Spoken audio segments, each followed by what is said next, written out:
BNP ক্ষমতায় গেলে 18 মাসে 1 কোটি মানুষের কর্মসংস্থান হবে। বাদ পড়ছেন চুন্নু, জাপার মহাসচিব পদে পরিবর্তন আনছেন জিএম কাদের। সংস্কার সম্পন্ন করে নির্বাচন হতে হবে বলছেন মঞ্জু। বিএনপি ও জামায়াত 50-50 ভোট চান আওয়ামী লীগের নেতা। এবং সর্বশেষ জানাবো প্রচারে এগিয়ে বিএনপি, আশাবাদী জামায়াত। শুনছিলেন সংবাদ শিরোনাম, এবারে বিস্তারিত। বিএনপি ক্ষমতায় গেলে 18 মাসে 1 কোটি মানুষের কর্মসংস্থান হবে। বিএনপির স্থায়ী কমিটির সদস্য আমির খসরু মাহমুদ চৌধুরী বলেছেন, আমরা ক্ষমতায় গেলে 18 মাসে 1 কোটি মানুষের কর্মসংস্থান করা হবে। সবচেয়ে বেশি গুরুত্ব দেওয়া হবে তথ্য প্রযুক্তি খাতে। ন্যূনতম এসএসসি পাস তরুণ যুবকদের আইটি খাতে চাকরি দেওয়া হবে। আমির খসরু বলেন, ব্যবসাকে রাজনীতির বাইরে রাখতে হবে, ফ্যাসিস্ট মুক্ত করতে হবে। ক্ষমতায় গেলে প্রথম দিন থেকে ব্যবসা বাণিজ্য উন্নয়নে বিএনপি সরকার কাজ করবে, একদিনও দেরি হবে না। যারা কৃষিতে বিনিয়োগ করতে আগ্রহী তাদের সে সুযোগ তৈরি করে দেওয়া হবে। কৃষিপণ্য বিদেশে রপ্তানি লক্ষ্য নিয়েও বিএনপি কাজ করবে। তিনি বলেন, বাংলাদেশে অর্থনীতি নিয়ে যে সৃজনশীলতা ছিল তা গেল 17 বছরে ধ্বংস করা হয়েছে। আগের মতো রাজনীতি করতে আর হবে না। বাংলাদেশের মানুষের মন মানসিকতা পরিবর্তন হয়েছে। ব্যবসাকে রাজনীতির বাইরে রাখতে হবে, তবে ফ্যাসিস্ট মুক্ত করতে হবে। বাদ পড়ছেন চুন্নু, জাপার মহাসচিব পদে পরিবর্তন আনছেন জিএম কাদের। জাতীয় পার্টির মহাসচিব পদে নতুন নিয়োগের সিদ্ধান্ত হয়েছে। আজকালের মধ্যে নতুন মহাসচিব নিযুক্ত করবেন দলের চেয়ারম্যান জিএম কাদের। গত কয়েকদিন ধরে প্রেসিডিয়ামে সভা ডাকাকে কেন্দ্র করে জাতীয় পার্টিতে অস্থিরতা চলছে। দলের সিনিয়র কো চেয়ারম্যান আনিসুল ইসলাম মাহমুদ, মহাসচিব মজিবুল হক চুন্নু দলের চেয়ারম্যানের সঙ্গে দ্বন্দ্বে জড়িয়েছেন। এই বিষয়টিকে কেন্দ্র করে অবশেষে মহাসচিব পদ থেকে মজিবুল হক চুন্নুকে সরিয়ে দিচ্ছেন জিএম কাদের। মধ্যরাতে এ ব্যাপারে জানতে চাইলে জাতীয় পার্টির প্রেসিডিয়াম সদস্য ব্যারিস্টার শামীম হায়দার পাটোয়ারি এই প্রতিবেদককে বলেন, মহাসচিব পদে দ্রুত পরিবর্তন আসছে। দলীয় সূত্র জানায়, কয়েকজন প্রেসিডিয়াম সদস্যকেও বাদ দেওয়া হচ্ছে। নতুন সিদ্ধান্ত হয়েছে আরও কয়েকজনকে প্রেসিডিয়ামের সদস্য হিসেবে মনোনীত করার। শামীম হায়দার বলেন, এটা এখনও নিশ্চিত করে বলতে পারছি না। দলীয় সূত্র জানায়, প্রকাশ্য বিরোধিতার কারণে আনিসুল ইসলাম মাহমুদ, মজিবুল হক চুন্নু সহ কয়েকজনকে দলের প্রেসিডিয়াম থেকে বাদ দেওয়া হচ্ছে। নতুন মহাসচিব হিসেবে শামীম হায়দার পাটোয়ারি, লিয়াকত আলী সহ কয়েকজনের নাম সামনে এসেছে। সংস্কার সম্পন্ন করে নির্বাচন হতে হবে বলছেন মঞ্জু। আমার বাংলাদেশ পার্টির সভাপতি মজিবুর রহমান মঞ্জু বলেছেন, সংস্কার সম্পন্ন করেই হতে হবে আগামী নির্বাচন। প্রয়োজনে সংবিধান সংশোধন করতে হবে। দেশের প্রতি শকুনের নজর পড়েছে।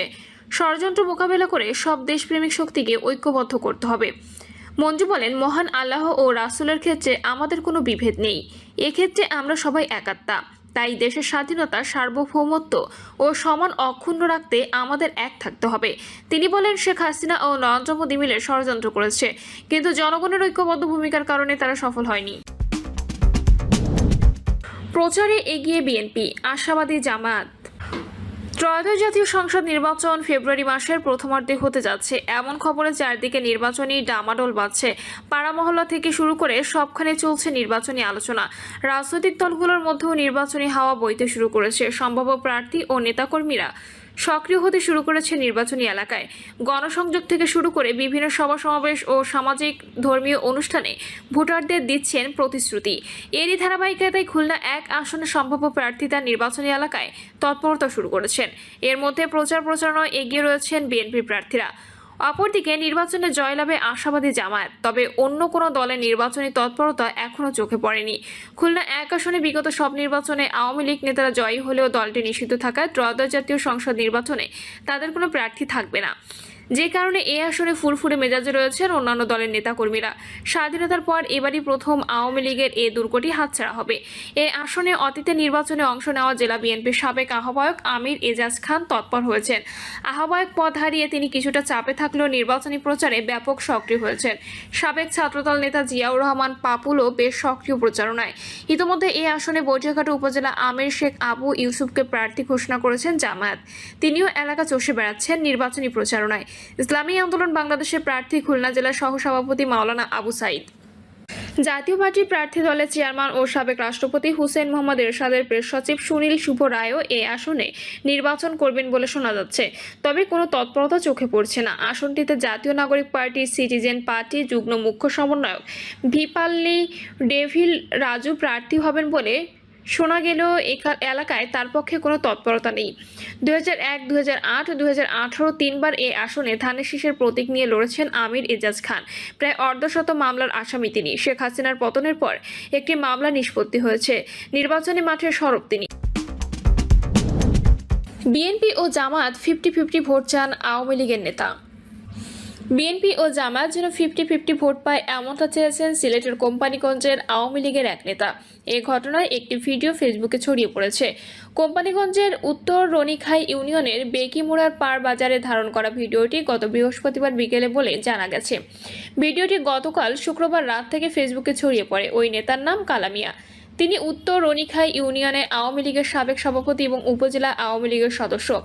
ভিডিওতে জেলা জামায়াতের সেক্রেটারি জয়নাল আবদিনকে একটি চেয়ারে বসে থাকতে দেখা যায়।